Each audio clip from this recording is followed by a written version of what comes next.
This is another episode of Prison Stories 101, where basically we try to get the stories from those who had served their time and, of course, have lived to tell about it.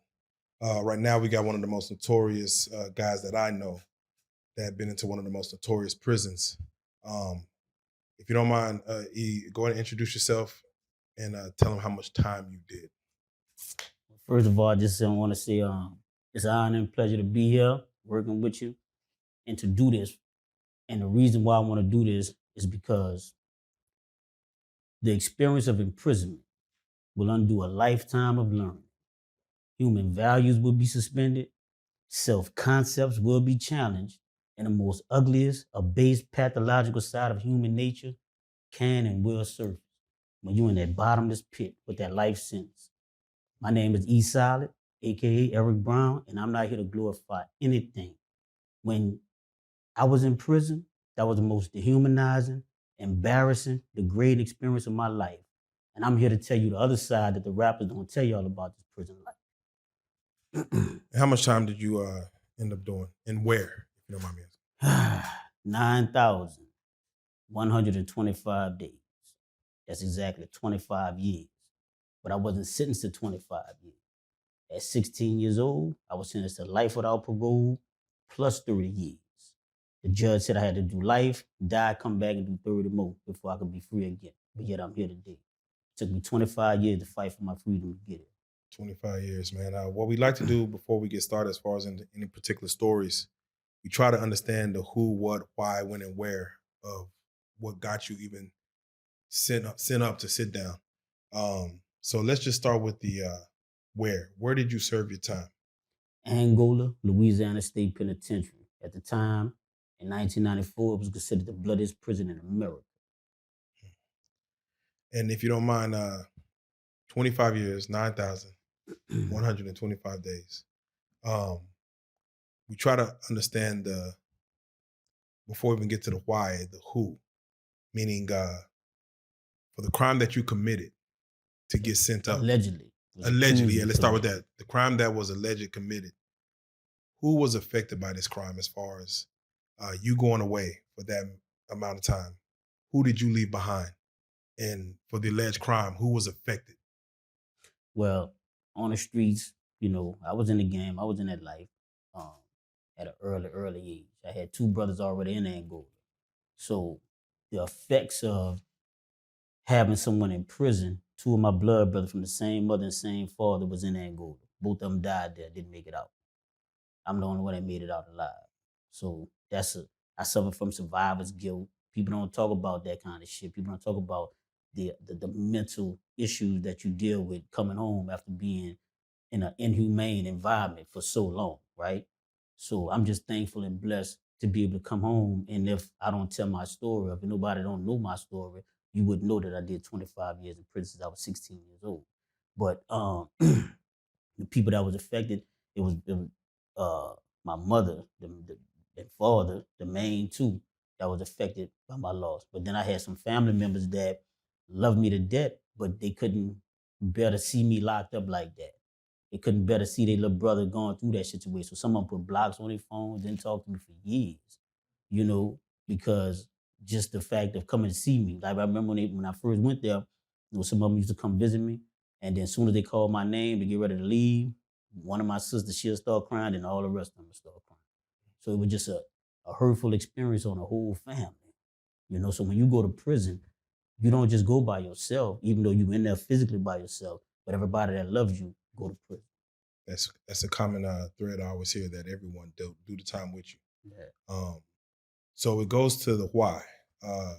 Again, this is the alleged crime they put on you, but in order for them to put on you, you have to been probably living the type of life that they think that they could put on it, where a jury did not see that at that time that they will find you innocent based on going through trial.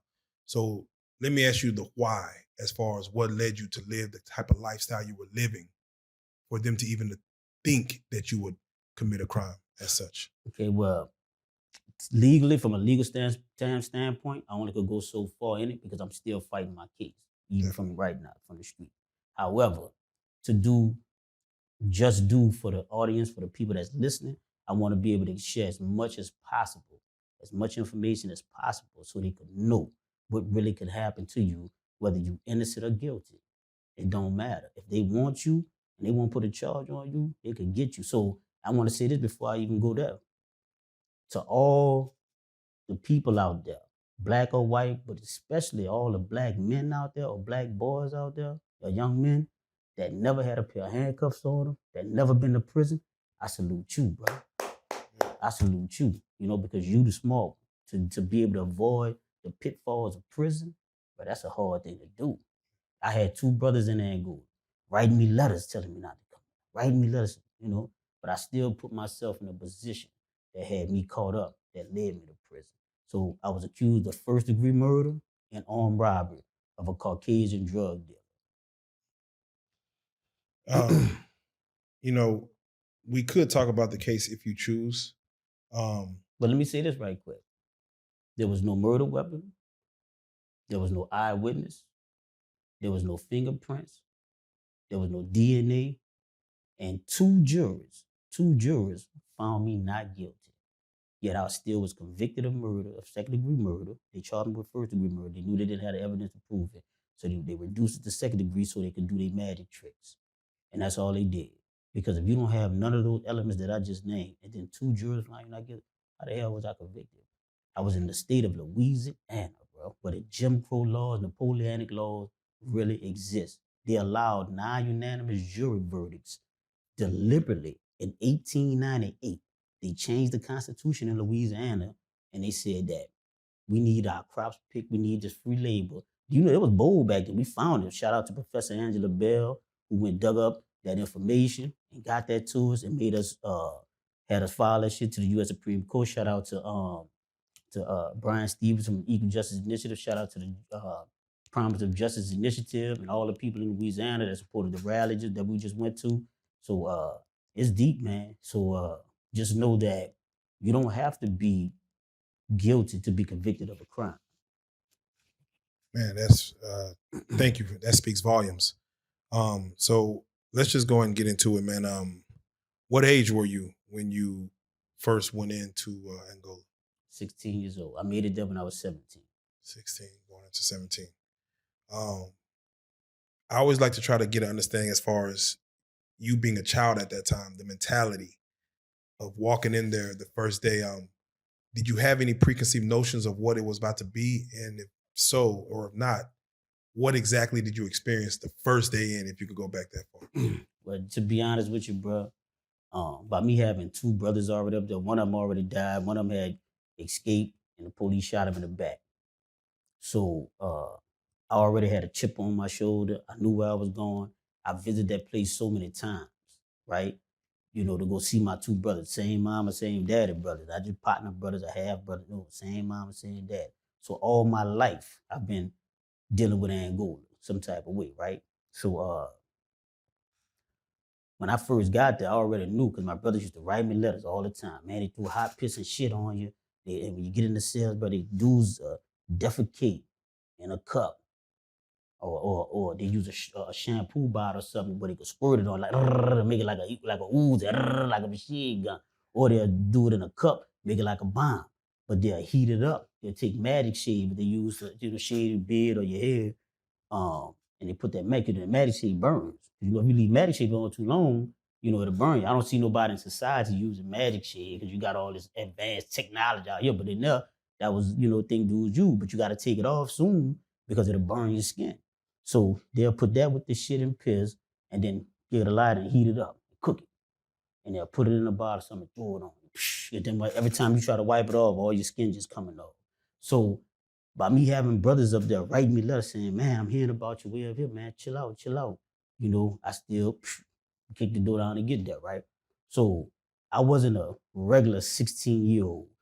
My mother had a lawsuit pending against the wardens in that facility for killing my brother. So I already had a target on my back the day I arrived in that place. So I didn't go there with play mentality. I knew I couldn't be a kid. My childhood days was over with. I knew one thing. You heard me? It was going to be fucked over or stand up and represent. And I chose to stand up and represent. I already knew what I was facing. It wasn't no ifs, ands, buts about it. So I didn't get on a tear or on a unit and just put my stuff down and make my bed or think I'm about to just be chilling. You know, I went there with foolishness on my mind. We about to get this understood out the door. So uh my brother had sent word through one of the orders and shit. Say, bro, um, your brother said he gonna try to pay, cause that's prison, bro. You can pay to get shit done. You know what I'm saying? Get Yeah. people moved here, move there, and stuff like that. So he's like, man, look, man, your brother said he'll pay. Woo. I said, nah, tell him I'm good.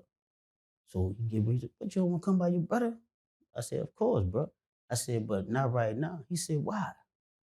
I said, because these dudes ain't gonna respect me because of you. They gonna respect me because of me. I said, because in that parish, because I had to come through the parish first. See, people don't realize that it's stages to that. You didn't just treat it and go, and when you in the parish, you know what I'm saying, and you cutting up and shit, you gonna hear dudes messing over dude, and then, oh, I'm gonna let you slide because I fuck with your uncle. I'm gonna let you slide because I respect your brother. But you ain't respect him though. So I wasn't gonna be that one. No, nigga, you gonna respect me. So that's how my brother had to respect that. He had to. So I'm like, yeah, let me do this shit my way. I'll come around eventually.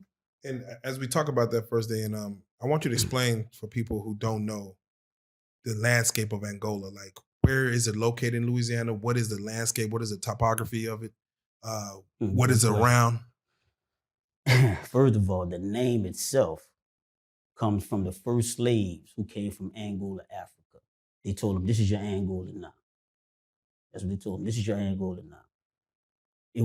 It consisted of like 3 or 4 slave plantations, and then uh, when the state got involved and converted into a prison, it became the largest prison in America.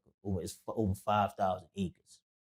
5,000 acres of land They say that people who in the work in Tunica Angola Hills, right next to live Mississippi. in Angola. They Like, got their own neighborhood. Their own. You got, we call them D-land kids or incest babies because the niece mess with the uncle mess with the auntie, the mom, and all. So they incest. So they be looking all deformed and shit. They be coming down, and it's all they know is the slave mentality, prison mentality. That's all they know, and they raise them like that. So they get jobs. So when they get 18, they come working in Angola. your brother, he died before you got there. One of them. The One other of one them. died while I was there. The one that died before you got there, was that the brother that you had that attempted to escape? Or, Yeah, he escaped. He got out. yeah, can you explain what that escape was, how far he got in the manner of his death? Well, they got a thing called if you black, you don't come back. When the white dudes escape from Angola and they catch them, they bring them back. They don't kill them. But when a black man escape from Angola, they kill him. They feel like, nigga, you got me chasing you. You got me all through these woods in there at 2, 3 o'clock in the morning. It was New Year's of '93. New Year's of '93. Uh, they say my brother used the garbage truck, snuck up under the garbage truck. That's how he got out the gates past the guards. So eventually they say it was the next day. He stayed gone like almost 24 hours or a little over 24 hours, something like that, in the woods. They say he had a vehicle or something, but he didn't get the vehicle, something like that. You hear their story, you hear that. Then when I got inside Angola, a lot of people had their story. So I was able to put a fair assessment together. You know what I mean? But however, some things I can't talk about with that because of the settlement that my mama made with the state too. So when my daddy died, everything, a portion of that came to me. So I had to sign agreements, and it hurted me to my heart, man. Talking about saying that I can't even talk about this to a degree. I'm like, no, I'm gonna talk about what you did to my brother. Yeah, no, But he escaped through them, and they said when they caught up with him, they fired warning shots. He refused to surrender, and eventually they caught up with him again. And any marksman know, because all of them trained marksmen. Any marksman know that 6 inches from the shoulder blade to the left is the heart, so they knew what they were shooting at. And it was 3 of them that was on the charge for murdering my brother. The one that doesn't have any record is the one that's saying he did it. But we know the gang, and you got a clean record. You take, but it was 2 of them on that chase team. They got more. Some of them they got more murders under their belt in prison, killing inmates in prison than some of the murderers in prison. wow, So man. we know who obviously did it, but the bullet went straight through. So they say they couldn't find a bullet to determine which one of the guns that was being fired came from. Who it came Wow. from. Now, I never looked at it from that perspective. As far as the guards might have more bodies than the actual Yeah, inmates. that's how dangerous Angola is. Can you is Angola the type of place you could escape on foot? Like, can you run out of Angola and get? He did it, but he didn't. He got like a couple of miles away. But on one side, that's why it's so hard. It's something like an Alcatraz because on one side is the river. All right, it's mostly like 3/4 surrounded by the river, and the rest of it is surrounded by ravines, woods. And they got some of the wooded areas where when people used to come drive up there to come visit, cars that used to slide off the road or boulders or slide down and kill family members trying to come visit. It was just to get up there was dangerous. He was taking a chance just to come visit your loved one back in the day. Now they done updated and everything and try to got it a little bit better, well, a lot better compared to then. But it was real dangerous trying to come up there. But so you got ravines and ditches and wildlife on one side, the Tunica Hills. That's what it's called. That's where the Indians used, some of the Indians used to live, called the Tunica Hills. So you got all that wildlife and ravines, and all that stuff that way. Then on the other side, you got the river. But on certain times, the river gets low and you can walk across it in that mud though, but you'll be able to walk across it. But it's almost impossible to escape on foot. You need a vehicle or some type of assistance, Mm. E, do you remember your first fight, your first altercation, and why it did it happen? Man, I don't want to lie. I can't remember because the first one, you talking about in Angola or And in Paris going up there? Because it was so many. yeah, Whoa. I know it's so many. Which Yeah. one do you remember just vividly? You don't got to be the exact first one, but I remember my first one in Angola. I remember. Because in Angola, you don't really too much fist fight up there because dudes will play with you and call that love licks. You know what I'm saying? Like you trying to fight somebody, they call that love licks. That's how the psychological games being played in that place, right? So they had this one dude. Uh, you get two locker boxes, right? You get two locker boxes, about this big, this tall. So when I first got there, I was just an avid reader, man. I loved to read. That's what kept my mind, sane. That's how I knew that uh, I was in an abnormal environment. The abnormal was normal, and the normal was abnormal. So when I knew that they was looking at me as being abnormal, that's how I knew I was normal. I had to do the reverse psychology in my own mind just to stay sane, right? That's how messed up that place is. So, um, so I had a lot of books in this box. So I couldn't really put a lot of, stuff in it. So I had clothes, food, and a lot of books, right? So in the other box, I had like, you know, clothes and stuff like that. So my food, I used to keep it in my partner box, because he didn't really have nothing. So I'm like, hey, bro, I just put it in there, let you get what you want, but I want my books and my clothes with me. So one day, dude wanted to, he let me borrow a book. So I got the book, and the next morning I woke up, the book was gone, right? So I asked it, damn, bro, you got your book back? He said, no. So I'm like, damn, you know. But come to find out, my partner had came over there, went in my box and accidentally knocked the book behind my box so I couldn't see it. So the dude going around talking about, man, yeah, he done stole my book, playing games with my book, right? And I'm like, still, first of all, nigga, I take before I steal something. Number one, you don't even know me like that. Don't play with me. You know what I'm saying? So just that, the mind state that I had at that time, it was like, I've been looking for something. I've been looking for any reason. So just that right there, you're not gonna play with my neck because the way I established myself in that place after all those years, if I say something to you and dude say something to him, then you gonna say, so who said that? E? Oh, that's law. It was E law. Because my word was my contract up there. It wasn't that I was the baddest or the meanest dude up there. It was because of the principles and morals that I stood on and represented, which made me respected and saluted by the worst of the worst in that place. All the killers, all the rapers, all the worst of the worst thinkers in that place. They respected me for that reason.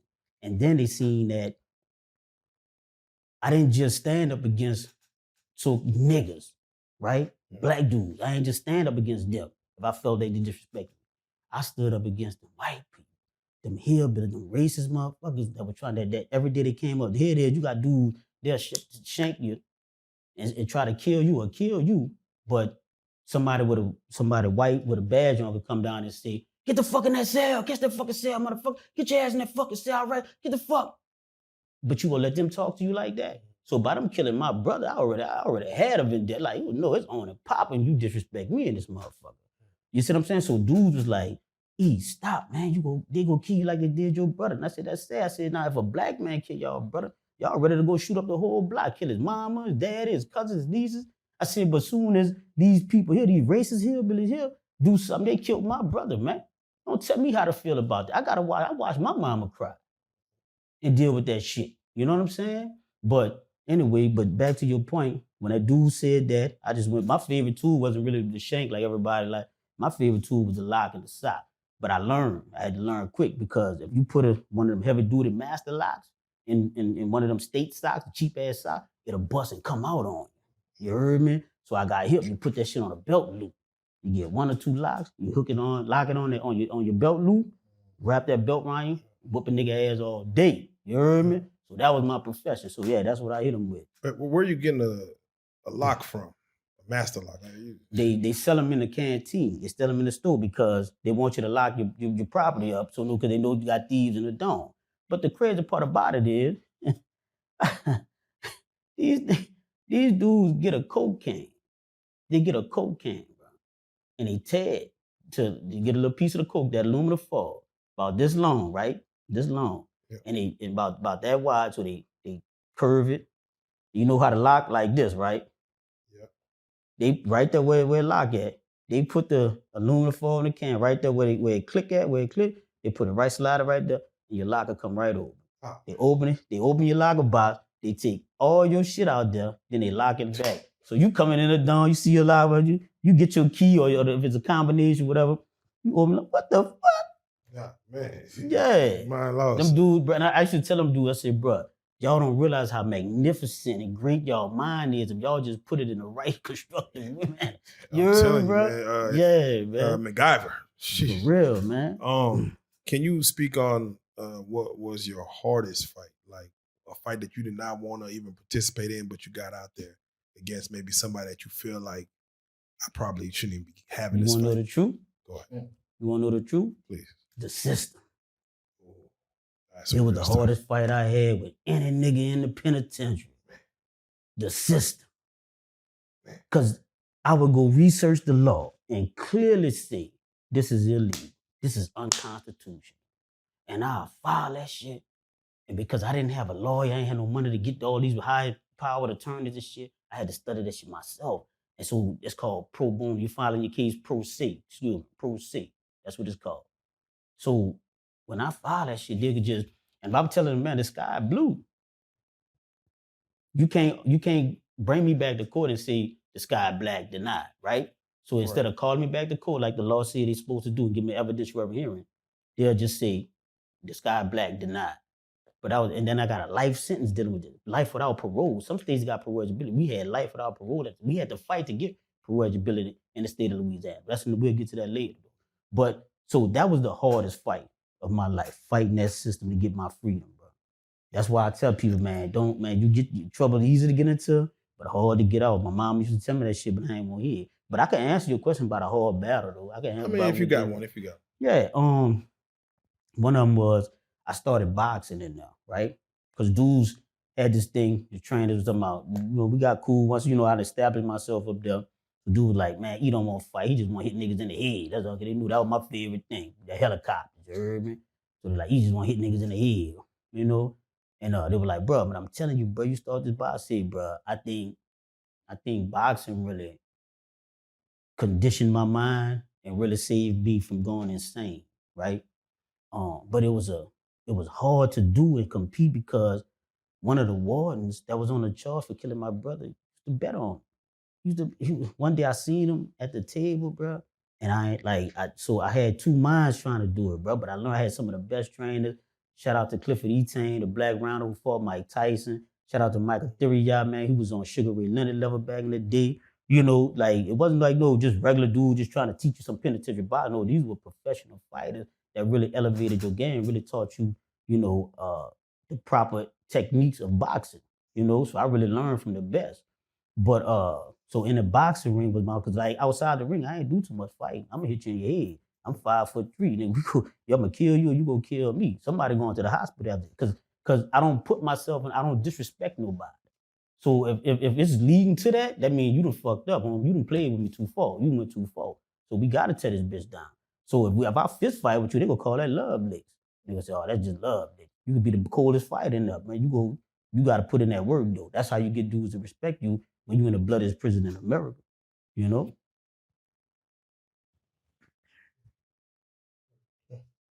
So again, I like that you said the system is the hardest fight.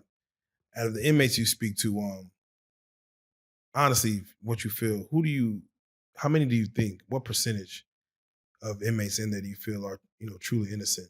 Or let's just say not given their just due of their crime they committed versus the sentence? Well, the way to clarify what you asked me is that how many people are actually factually innocent, and then how many people in there are actually overly charged. They probably committed the crime, but they overly charged. So I can answer that both ways. The people that's factually actually innocent, I would say at least 40%. That's a high number. When you got 100%, 40% of those people really didn't do what the state claimed that they did. And then the ones that's overly charged, because let me show you what they do. Just like with me, they charged me with first degree murder, right? In order to have a first degree murder, you have to have physical evidence. You have to have not circumstance. You can convict on circumstance with second degree murder or manslaughter, but when first degree capital offense, where you can face the death penalty, life or death in prison, you got to have a murder weapon. You got to have an eyewitness or multiple eyewitnesses because one eyewitness could be mistaken. So you got to have DNA. You got to have solid concrete evidence to take somebody's life to give them the death penalty or a life sentence, right? So if you got a manslaughter charge, this is what they do. It's something that happened and you just heat of passion. That's what manslaughter is, heat of passion. Y'all got into it at a bar, club, so you accidentally stabbed a child or something like that, right? That's legally that's supposed to be manslaughter, heat of passion type shit. So what they'll do is they'll charge you with first degree murder though. They'll overly charge you. Then they'll give you a plea deal and say, well, we'll let you cop out to life. And a lot of those dudes plead guilty to life just to avoid the death penalty on something that really was a self-defense charge or a heat of passion charge of manslaughter. Or they'll convict, they'll reduce it to manslaughter and give them the max 40 years. In Louisiana, 40 years. So that's the games that they play because in 1898, when they said we would allow non-unanimous jury verdicts in this, Louisiana and Oregon were the only two states. If I'd have been in Texas, California, New York, Florida, Georgia, I would have never been convicted and sent away like that because two juries said I didn't do that shit. They had common sense in that, but the purpose of the non-unanimous jury verdict law was to perpetuate slavery. They clearly said it in the documents in 1898. In 1898, they wasn't trying to hide anything. How they feel and what they meant. That's 1898, but they called you nigger, boy, all that shit right then and there. Even though slavery was allegedly abolished, they still talk to you like you was 3/5 of a human being. You did? So with that, when they did that, they did it strictly for that reason to perpetuate. That's why the U.S. Supreme Court said it's unconstitutional. They can't do that no more. But they telling us, me, Corey Miller, y'all know him as C. Murder, he had a non-unanimous jury verdict too in Louisiana, and 800 to 1,500 other people, black men and women, are convicted with a non-unanimous jury verdict. And we pushing that through the Senate right now. Shout out to Senator Duplessis, who's standing up for us and saying that that's wrong. You don't say that, oh, all right, we're not gonna do it no more, but the ones that we did it to, F y'all. That's what they telling. Like, nah, man. So I'm still out here fighting my kid. And thank you for mentioning that. If you don't mind, can you let us know your connection to C Murder as far as while in there, what y'all history was, even it still is as of this moment, and just if you don't mind speaking on his case just a little bit as far as the nature of it. I'll say this because so many people use so many different people names with fame and for clout. I try to stay away from that. But when you ask me certain things, and then I know that there's certain things that could really help him, I'm willing to expound on that, right? So right now, because a lot of people saying, "Oh man, the witness did this, all that." We know he innocent. We know he didn't do that, commit that crime, right? However, Louisiana don't care about that. That's why they allowed now. You have 2 jurors found him not guilty, just like me. But he's still in there with a life sentence. And then now the U.S. Supreme Court said that's over. You can't do that no more, Louisiana. But now they saying fuck us, who they already did it to. So if y'all want to help Corey Miller see murder, man, y'all call them legislators, the state representatives, and the senators and the state representatives of Louisiana. Y'all tell them, man, to pass that Senate bill that Duplessis filed and tell them that y'all support the non-unanimous jury, new trials for those convicted with non-unanimous jury verdicts. And that's how y'all could get Corey Miller out here. Definitely. That's how he could be united back with his family and his love, because that man got 3 daughters and a son. Facts. And thank you for that. We speak on, of course, the depravity that happens in the prison system in general. One thing that the world kind of gets, I don't know the word to use, but they get fixated on is the violation that happens in prison. Inmate on inmate, CO on inmate, and vice versa, and everything of that nature. A man getting violated in prison, whether through a rape, through whatever other means, how often does a scenario like that happen from your knowledge? Oh, you talking about a place where the warden come and say, 1 year, 85% of y'all go die here. He was bold enough to say that. He got even bolder and he came back the following year. He said 95% of y'all go die. As human beings, we are sexual. We are sexual human beings.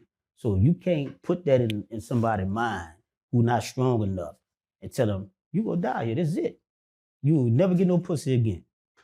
If you don't get lucky, and let me show you how they perpetuate homosexuality in prison.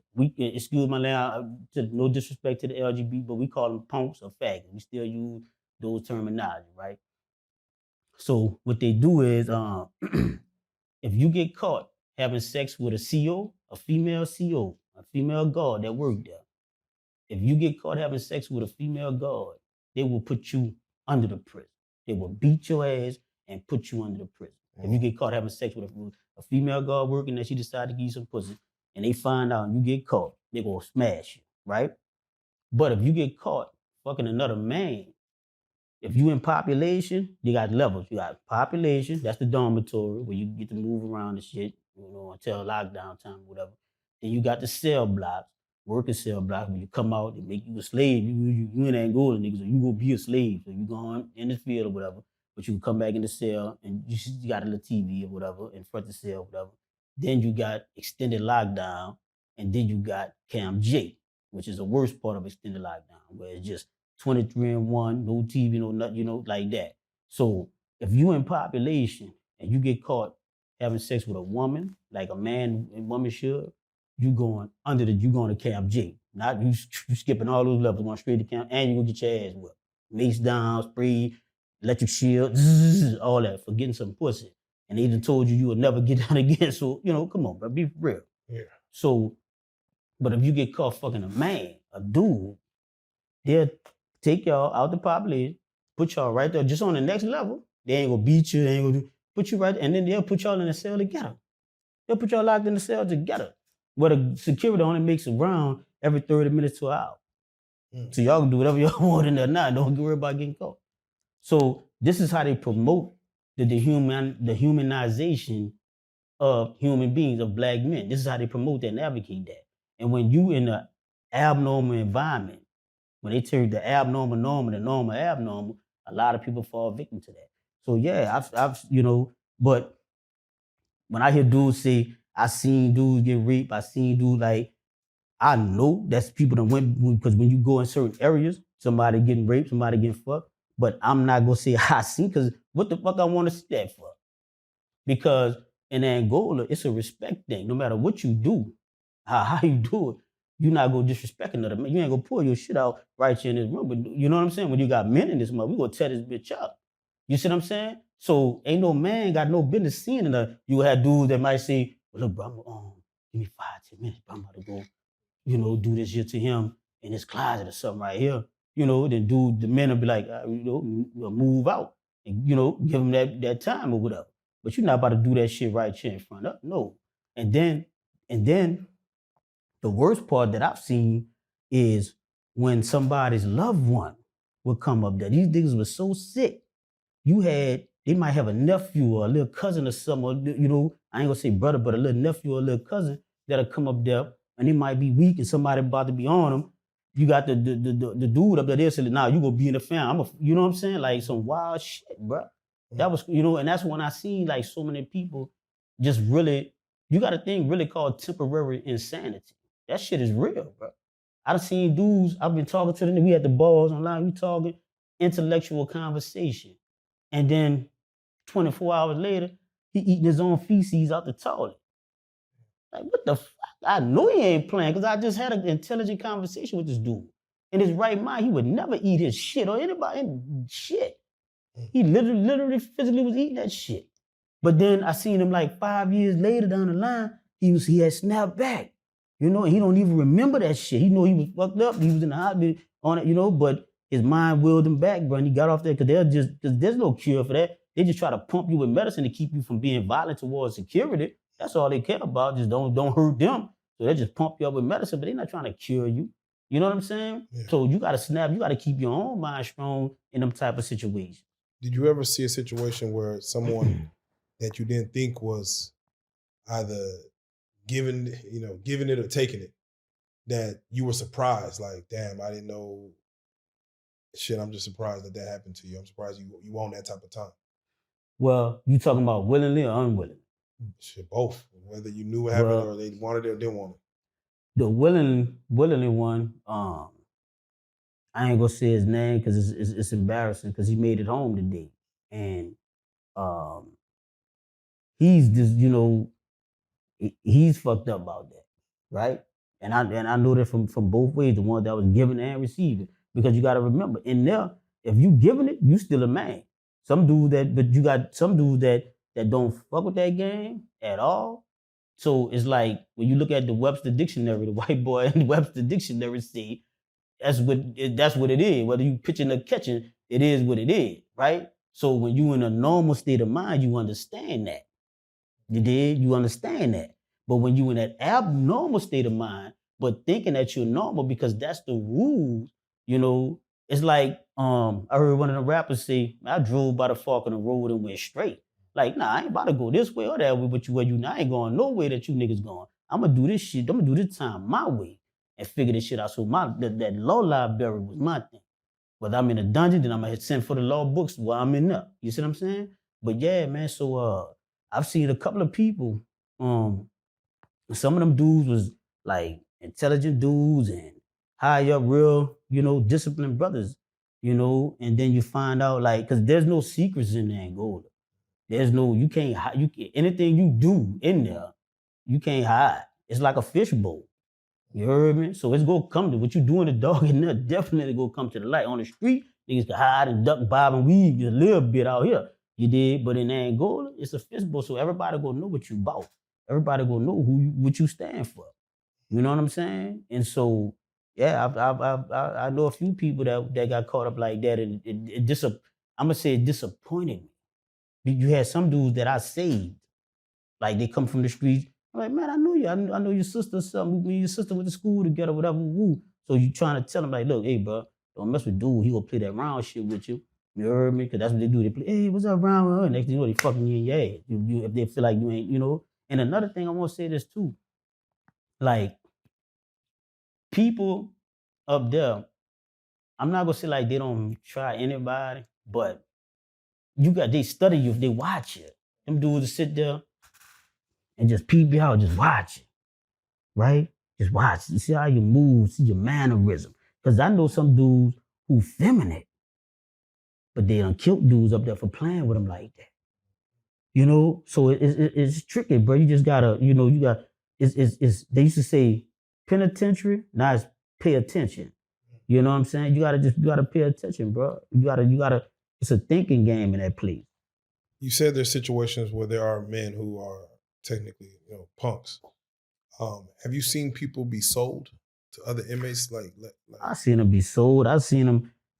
If a punk get out of line with they man, you heard what we had one dude who called him Zookeeper because he had they called him Zookeeper because he had the big old black ugly.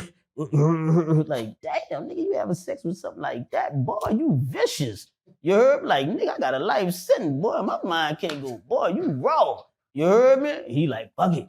He ain't give a fuck. You heard me? Yeah, I'm talking about big. They had one up there. I ain't gonna say his name either, but this motherfucker literally was like 6'9". They used to have him on a football field because Angola big. That you play football, boxing, and you could travel. There's a two. It was Angola is a world of its own with 6,000 plus inmates, prisoners in there. I don't like using the term inmate, but it's a city. Angola is a real city, and so they used to put him on the front line, like a big old pump. Flipping shit, but yet he was taking that yay. You know what I'm saying? He was getting piped down, he was taking that yay. You dig? So it's like, and you would think that the small motherfuckers the ones that's the weak. Nah, nigga, it was them big ass niggas up there taking that yay, bro. You dig? You be like, what the fuck? But I seen some of them when they to one of the punishment was that they'll pay somebody that work in the kitchen to steal some rice. And they'll pour the rice down in the corner, and they'll make the punk get on his knees in the rice and make him sit there if he get disrespect. Because they supposed to, when they go to the bathroom, to use the bathroom, they ain't supposed to stand up and piss. They're supposed to sit down like a woman. So dudes that play that game, like if you walk up, bitch, all right, hey, you get some cigarettes or whatever. That was currency in there. Cigarettes, mojo, weed, all that shit there. That was currency up there, right? They could pay one of them dudes, they'll go steal his rice out the kitchen, pour that rice down, make the punk get on his knees in the rice and put his face against the wall. Have you ever seen a man die in prison, and in what capacity? Bro, like how many? Yeah, if you don't mind, give us one of those stories. That shit fucked up, for real, bro. Real talk. Because by me losing two brothers in there, that hits me hard because I know that phone call that his loved ones got. So you asking that meaning just regular die or got murdered? Got murdered.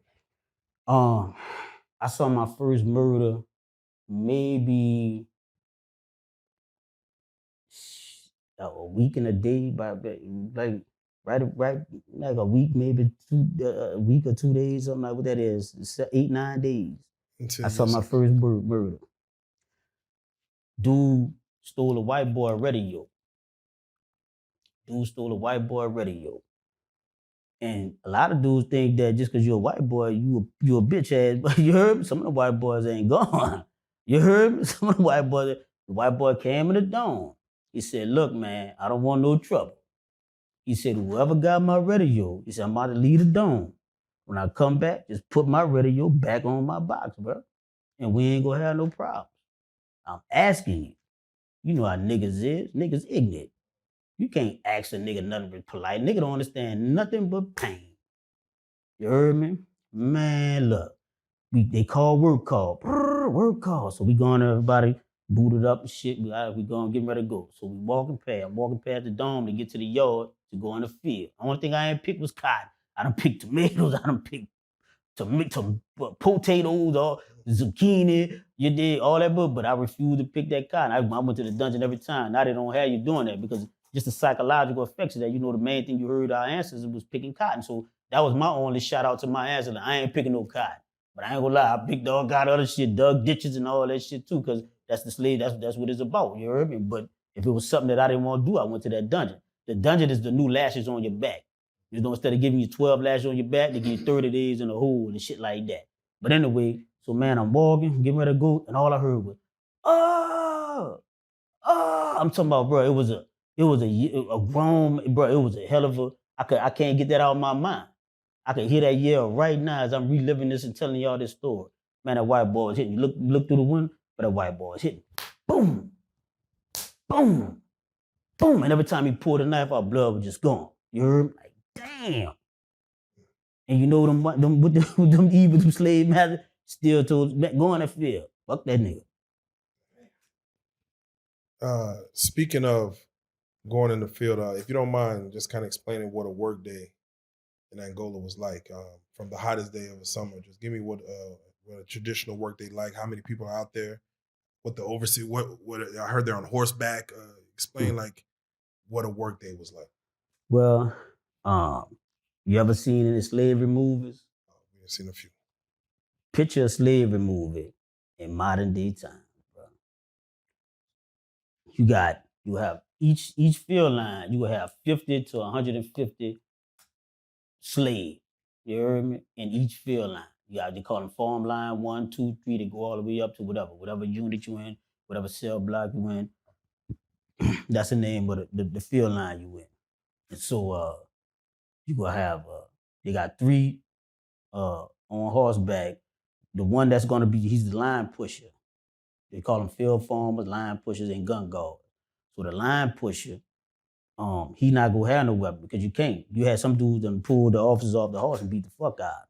So they can't have no gun on them because niggas, you got life, bro. Like, dude, don't give a fuck. You know what I'm saying? They only going to work so they can go back to the dormitory and be in population to go do whatever they can get high or, or like me, I was using population for that law library. Whenever they allowed me to stay in population. You did? Because when I got around any of the officers that murdered that was on the charge with my brother or their relative, because it's incest. Nepotism is real in there. That's his cousin, that's his uncle, that's his son, that's his, their whole family is raised in this prison. So if you get into it with one of them and they move you to this part of the prison, you will get into it with the other one. Because they will be like, oh, he had a fight with my uncle or my dad or something. And now he didn't come back out the state. He kept me in the cell block for 7 years having a fight with a major. When he let me out, he was a warden, assistant warden. And he told me, he said, you see how this go? I said, what you mean? Because when I'm coming out there to go on a board, it's like a real board, like a court. You in the cell. So I've been in there 7 years. So when I get to the board, that boy say, you see, I said, man, you can't hold court. He said, but just hold up, Eric. I just want to say something to you. There's been 7 years since me and him had that tussle. He said, you see how this go? I said, what you mean? He said, bro, when we had that altercation, I was a major. He said, look at me now. Now I'm a ward. My paycheck got bigger. I moved up a rank. He said, my kids done graduated from high school. My kids done graduated from high school. And you still in that cell. Bro, when he hit me with that, he said, now look, you want to get back on the boxing team, bro? I'll send you down the wall right now. You go straight back, let bygones be bygones. I said, all right, bro. But guess why we had that altercation? Because another officer, my mama called up here, called the prison, you heard, because she noticed that every time she come from, because she had moved from New Orleans to New York when I went to prison, right? She moved from New Orleans to New York. So, but she was suing them, so she had to come to deposition hearings and stuff back in Louisiana. So she noticed every time she was coming there, I'll be in the dungeon. They said I was plotting to escape to kill an officer. They said I was plotting to do this. They said I was selling cell phones. They said I was selling it. Like every time my mom would get ready to come down there to go to court, they'll put me in a dungeon. So one day I told my mom, I said, listen, I said, whatever they do to me in here, don't you drop that lawsuit. Because that's what they're trying to do. And so because I had a pattern of behavior of anger issues, my mom was like, she was believing me because she know like I ain't just lying to her, but she still thought that, well, maybe you doing something to cause this, right? But then it dawned on her though, when she noticed that but every time she come to court, I'm in the dungeon. So one day she called up like, hold up, why is my son in the dungeon every time I gotta go to this court? But he not getting no trouble any other time. Why every time I go to court, he's in the dungeon? Nobody's stupid, So they called me to the office, right? They let me out the cell, put me back in the population, so they called me to the office. When they get there, he like, now he told my mama this. He said, I'm gonna find out who wrote that letter on Eric and lied on him, and I'm a discipline. That's what he said, right? So, but when he called me to the office, he tell me, I ain't gotta respect no inmate. I said, yeah. I said, well, you better not disrespect me in this motherfucker. And we rearranged the furniture in that bitch. We rearranged that furniture. Because you're not about to treat me like I don't deserve my respect, but you want yours. Just because you got a badge on, boy? No, indeed. You heard me? So it went down. So when he came, he understood that. He respected that. And after that, I ain't have no more problems with him. I ain't have no more problem with that officer after that altercation. I'm gonna get back to like the COs, but yeah. Going back to the work day, what happens if you are either working too slow or not working up to speed. It's not funny, bro, but it's funny. They write you up for they say failure to move with speed and efficiency. And then look, bro, it used to be so hilarious because some of them bitches can't, they the slave driver, they can't even spell. They got what you call a headline. That's like the house niggas, the boot niggas, right? The bootleggers. We call them bootleg house niggas. So they got to get them, man, how you spell efficiency? And so the slave, the headline nigga got to tell them how to spell speed and efficiency. That's how ignorant some of them are that work in that place. You heard? But shout out to the ones that work there and that respect us as human beings because they said that they were just one step away from being incarcerated too. You know what I'm saying? Or they got loved ones that's locked up and wouldn't want nobody to mistreat them. So not all of them was bad like that. You had some that I'm cool with to this day that's out here, you know what I'm saying? And invite me to their house and stuff because they treat people with respect and decency, you know? You said they're called bootlickers. How did y'all treat those ones that just played uppity to the CEOs and the wardens, the ones that's writing you up every time they love to get kudos for writing everybody up? Well, it's just like the streets. See how the streets transition now? Well, you could tell and be a rat, and if you just got money or notary or something, come on, you cool again. So it's like that. If they're a bootlicker now today, they could just leave you out of cut or something, and you cool now. You know, or they could just shorten your cut because you got a step, you know, and they get the tallest nigga. You heard me? They get the tallest one, and they say mark 10 step. So they don't get nobody short like me. You know, my 10 step gonna be right here, so your cut gonna be this big. You heard me? Yeah. They gonna get the tallest Uncle Tom nigga, and he go 1, 2. So your cut gonna be, and then you gotta cut the grass. They don't have lawnmowers. You heard me? They don't have, only the trustees can use the lawnmower.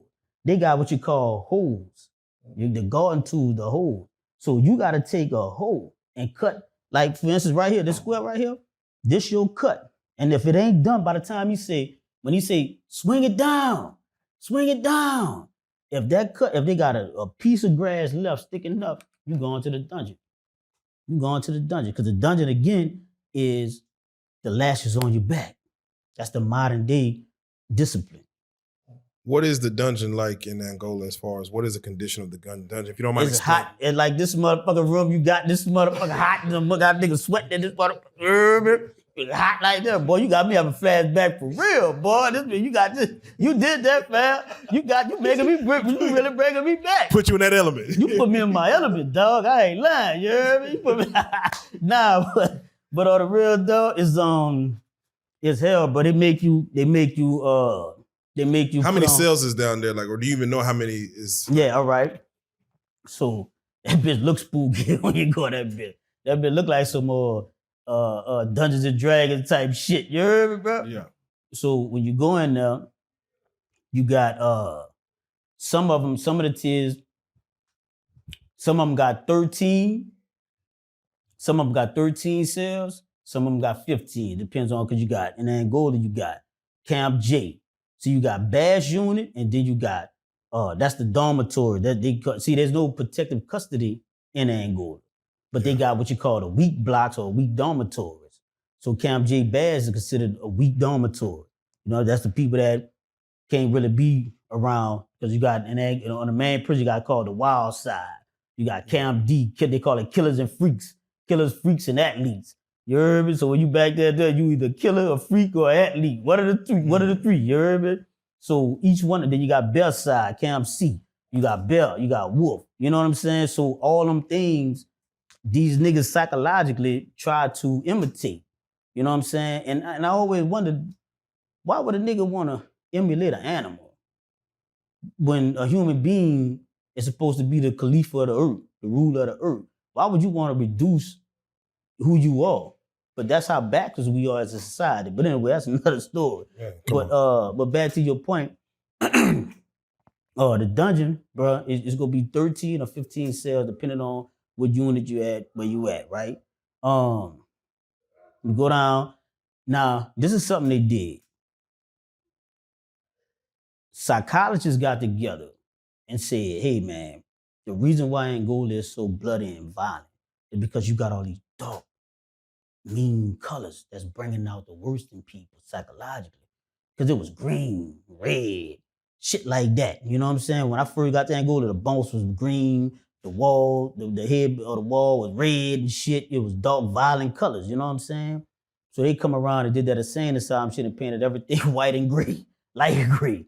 You heard me? You know what I'm saying? But now, the thing that hurts me the most about it now, and I saw it going to that by the time I was released, a lot of my partners, man, a lot of dudes in that, they just becoming drug addicts, man.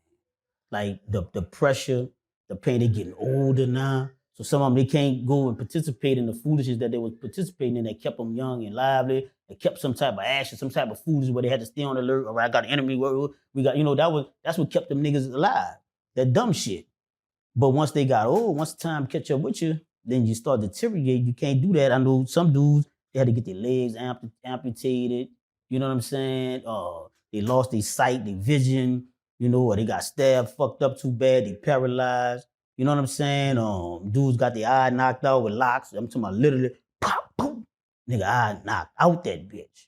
You heard me, bro? And so now they done got old, because you got life without parole. So that's what time do. That's what the senator said when we first was asking for parole eligibility in Louisiana, and we showed them signs. Well, look, you got prisoners that's growing old. They getting old. You know what your boy said? That senator said, he said, that's what you're supposed to do. That's life. You get old. Like, what the fuck? Boy, that boy ain't had no sympathy, empathy, heart, nothing. You heard me? But when they started, deteriorating physically, then they started looking at things from a different perspective in there. You know what I'm saying? And it's just sad that a lot of them wasted so many years, good years. Some of them some creative, witty dudes, man. And it's like they say the cemetery is full of a lot of potential. And Angola went from, when I got there, it was Point Lookout 1. By the time I left, they had Point Lookout 2 and 3. Point Lookout is the cemetery. When you die in prison, just fortunately, I don't know how we did it, but we was able to come up with the money to get both of my brothers from there.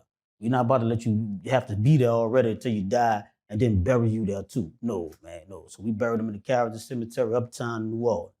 You heard me? That's where all my family buried that passed away. And but the cemeteries in Angola, they grew because so many dudes was dying. And it's like, I watched my partner, Liddell Chu. He was a Muslim. I watched him pass away, man. Holding him up in my arms, man. You know what I'm saying? He's spitting up blood and shit. I'm holding him up like, come on, Chu, bro. You gotta make it out to your family, bro. He didn't. And he was a solid dude, stand-up dude, man. A real Muslim, because he was really disciplined. You know what I'm saying? Really did. He didn't participate in the foolishness. He ain't even curse. He ain't even use profanity. That's how much he changed his life. And at one time, yeah, he was a beast, but he really evolved and changed his life. And I had to watch that man die in that prison. So that shit fucked me up, man. You know what I'm saying? And so holding him up like that, watching him die like that, that affects me, bro. It really do. Do you wake up? Do you have nightmares about being there? Do you? I'm fortunate to not have nightmares, but I do have what they call it, anxiety or panic attack. Yeah. Sometimes I be asleep, bro, and I'm like, I'm tired as a motherfucker. So I'm like, and I wake up, and I remember when that shit started, bro. It started when I gave the life without parole sentence back. When I gave the life without parole sentence back, and they said, you going home. I'm like, cause just imagine, but you just fighting. You fighting for 25. You don't know if you gonna make it out. Two of your blood brothers from the same mom, same dad, and already died in this motherfucker. And they taught me how to be a fucking man. But they didn't make it. So I'm like, how the fuck I'm gonna make it? They taught me how to be a man. Yeah. So how I'm gonna make it out? So when they said that I was gonna make it, they said I was gonna make it. Come on. They said I'm coming home. Come on. Bro, I thought I said, bro, if these people playing with me, I'm gonna really flash out on these bitches, bro. Yeah. So I noticed that, all right, I'm like, damn, man. Now it's like, then they said, so I was hoping to go right then and there, but they said, you gotta wait 30 days. They made me wait on the 25th. That's why it's 20, that's why I can say 9,000, because they made me wait 30 fucking days to make it exactly 25 years. Wow. And bro, them 30 days was harder than the whole 24 years, 24 9, what is it, 24 and 11 months. 24 years, 11 months. You heard me, bro? It was, bro. So I started laying down, and now I'm jumping. I'm like, shit, but what's, they trying to kill me. They trying to let me, they trying to have me not make it out this bitch alive. Because my mama had 3 sons in there. 2 didn't make it. Her oldest boy, a baby boy, and one in the middle. And they didn't make it. So I'm like, I gotta make it out here to my mom. So I'm saying, I'm praying. I'm saying, bro, if I could just make it one day to my mom, just 24 hours, then kill me, Lord. Don't kill me now. Let me make it out here. So from that, I just started having anxiety, bro. I'm laying out there. But because I was boxing at them, and shout out to them trainers in Angola, man, and all them prisons across Louisiana, man. They taught me effective breathing. And then you learn when you in pressure situations like that, you learn never to panic. Because when you panic, that's how you die. You see what I'm saying? Yeah. So although I felt like I couldn't breathe, I didn't panic. I just started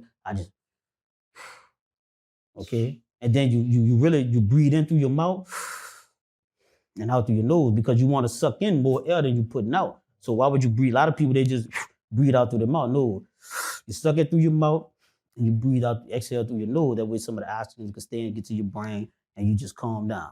So that's when that shit happened. And now I have that shit frequently out here. I'll be sleeping good. You know what I'm saying?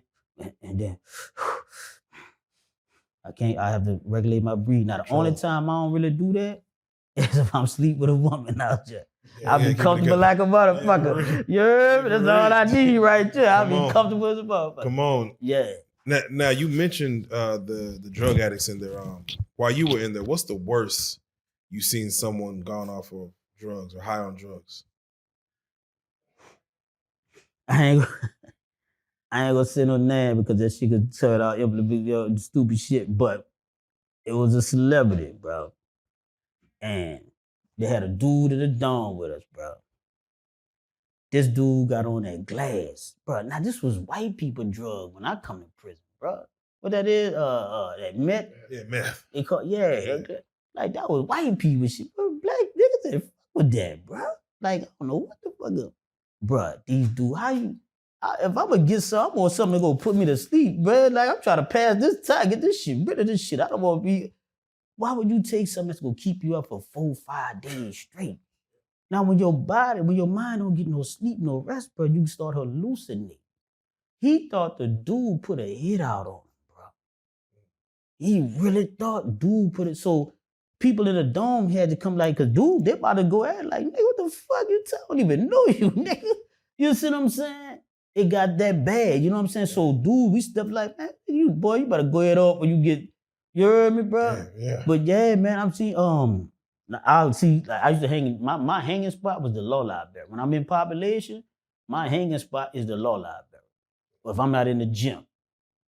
So I'll go to the law library and shit. You can stay to the law library till 10 o'clock. When I start working in there, you can stay a little bit later, right? When I became a counsel there, you heard me? You can stay a little later. So I'll come in late, go take my shower and get in the bed and read the book till I fall asleep, right? Man, I come to the dome one day, because I slept in the back, you know what I'm saying? But that's where the action go at. But I ain't sleeping in the front by no police desk and all that. So everybody always try to get to the back, So if they don't sleep in the back, they'll come use the back up to do whatever they doing, right? Man, I come back, they got throw up my bed right here, dude right here. He laying in his own throw up, bro. And everybody just sitting there reading, doing whatever they doing. Some niggas on their shit, you heard me? And dude just laying right here. So I'm like, bro, y'all would just leave dude here? You know they about to do count. You know what I'm saying? So man, get your fucking ass up. You know what I'm saying? So, and I said, so I had a rule. I said, bro, see that bed right there, bro? Man, don't let me catch y'all over there, bro. No, because I ain't gonna know how to react, bro. Because that shit, why would you, that mojo shit, they say that's rat poison and all kind of, why would you, like, what kind of high is that where you can't function? You gotta be laying in the middle, in prison at that, bro. You don't know what somebody might do you when you in that type of mental. You see what I'm saying? But like, what would fix, but that's how I know that that temporary insanity shit is real, bro. When you got that kind of pressure on a man, on a human mind, telling him he will never be free again. He'll never be with a woman again. He'll never be with his kids again. He'll never be with his mama again. You heard me? That shit real, boy. When that shit finally hit you, when that shit finally hit some of them niggas and their mind ain't strong enough, that's why I be seeing all these little boys out here, gang, gang, gang, gang. And then I want to say this. To all y'all that's out there talking about that gang, gang, gang, gang, I'm going to be straight raw with you. I ain't seen that gang, gang come to visit you. The whole 25 years, I swear to God, I barely seen brothers come up there and visit. But guess who was up there? Them women. Them women kept them dudes, held them dudes down in that place, man. When you go visit in Angola, you will see majority females. That's the ones that was dedicated coming to see you every week, every 2 weeks, every visit they was coming. Not no gang. You heard me? Did you ever find love while you were there? Was there ever like a CEO that kind of just really you thought you had? See, come on, man, come on. You know, you found something. Yeah, but I could speak about this. I could speak about the ladies that was held free. you down, yeah. And big shout out to all them, man. It was quite a few. And the thing about it, the thing that they respected about me so much is a lot of dudes catch him and they'll lie to him. Say, oh, babe, I got to play on my case. I go home next year. Or I go home. I was straight with him. Like, babe, I got life without parole plus 30 years. I don't know what's going to happen. All I know is I'm going to keep fighting. And one of them got me a lawyer. He said, you heard me? Because they had this thing. Now, I could talk about this part, not all in detail, but it made the New York Times, it made the world news. They had a thing called the fuck banquets. You heard me? It already got busted and made the news, so I could talk about this. Yeah. The fuck banquets, bro. That's what we called it. So, well, I ain't gonna say that, but just put it like this. We was able to make shit happen where families could come up there, right? Yeah. And when they get up there, you know, we grease hands, bam, bam, bam. You heard me? They bring the cat, boom, boom, boom, right? And so, and it was free for all. They'll be in the visitor shed, but at nighttime, you had the banquet, you know what I'm saying? Yeah. And so, like I said, I could talk about it. Let me really say because it already made the news, you heard me? Made the world news, you heard me? So, there was pan and you could come up there, you could smash, you heard me? Yeah, you know, that's how it was going down, you know? Definitely. Now, we do these prison stories to, again, not to glorify. Exactly. But to give people understanding of what happens, again, behind these walls. And I know there's a lot more stories, but we like to, you know, again, we like to just give them just a dose of right now. And again, I'm glad you're introducing yourself to prison stories because the amount of time you spent, we could be up here all day. I got a Rolodex of this man, shit. I'm telling you. I mean, y'all bring it because a lot of shit I'm talking about, I forgot about. Man, come on. But what I would love for you to do is, if you don't mind, speak on for anybody out there that's taking penitentiary chances that don't understand what they might be walking into. If you can, just give them some words of wisdom as far as, you know, why they don't need to be in a situation where they don't have their freedom. One thing I said on Real Life Street Stars, in one of my interviews with y'all on Real Life Street Stars, don't be no street nigga.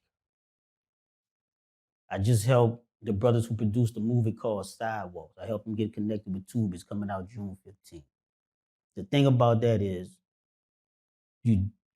streets ain't for everybody. That's why they got sidewalks, man. You could still be a man on the sidewalk, bro.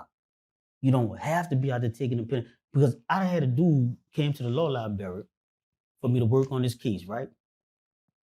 And he said, he said, bro, I was at home with my old lady. He said, these dudes called me and told me about what was happening. I went to go help them. We get caught. They got on a stand and told on me. And they home, and I'm stuck with the life sentence now. And now my girl has to hold the bills down, has to take care of it. She still jokes. I'm like, you stupid ass nigga, I told you not to go, but I love you, so I'm gonna support you. Wow. You see what I'm saying? So dudes who out there who don't understand, bro, it's like, I'm not gonna say that none of y'all could go up there and represent like I did. I ain't saying I'm special. You know what I'm saying? I ain't saying I'm the baddest motherfucker. So I ain't saying that y'all can't go there and still be and come out a man. I'm not saying that. But what I am going to say, why go through that shit? Because think about it. For 25 years, my mama turned 85 this month. My birthday this month, my mama's birthday this month. She turned 85. I almost didn't be able to get this opportunity to see her turn 85, man. Because of my stupidity that put me in a position that made people lie on me and send me to prison, right?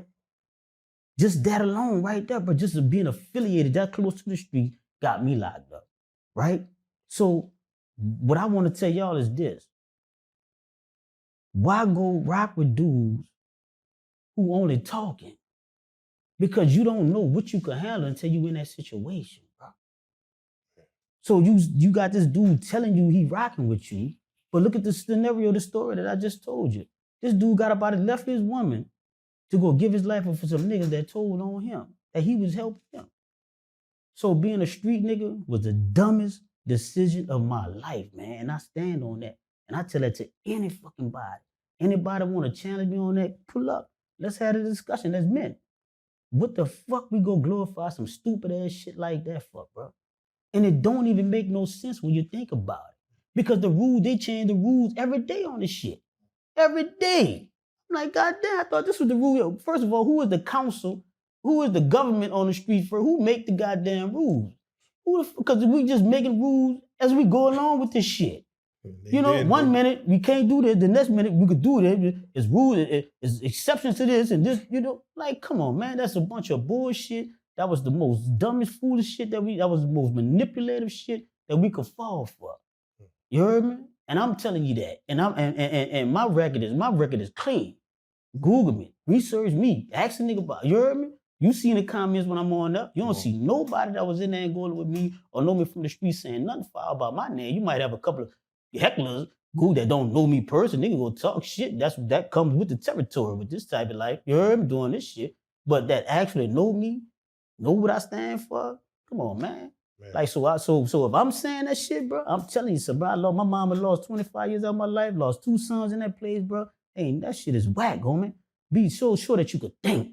You want to impress a motherfucker? Don't impress a motherfucker. Oh, I'll beat a nigga. I should. Show me how fuck well you could think, nigga.